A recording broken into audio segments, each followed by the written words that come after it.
మునుపటి కంటే అధికమైన మేలు మీకు కలుగు చేసేదను. యెహెజ్కేలు గ్రంథము 36వ అధ్యాయము 11వ వచనము.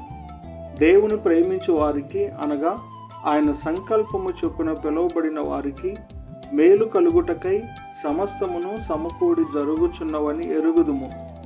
భూమి కంటే ఆకాశము ఎంత ఉన్నతముగా ఉన్నదో ఆయన యందు భయభక్తులు గల వారి ఎడల ఆయన కృప అంత అధికముగా ఉన్నది. పక్షిరాజు యవనము వలె నీ యవనము క్రొత్తదగుచుండునట్లు మేలుతో నీ హృదయమును తృప్తిపరచుచున్నాడు. సింహపు పిల్లలు లేమి కలవై ఆకలిగొనును, యెహోవాను ఆశ్రయించు వారికి ఏ మేలు కొదువై ఉండదు. దేవుని వెదుకుట వలనను ఆయనను ప్రేమించి ఆశ్రయించుట వలనను రెండంతలుగా మీకు మేలు చేసేదనని ఆయన ఆజ్ఞాపించి ఉన్నాడు.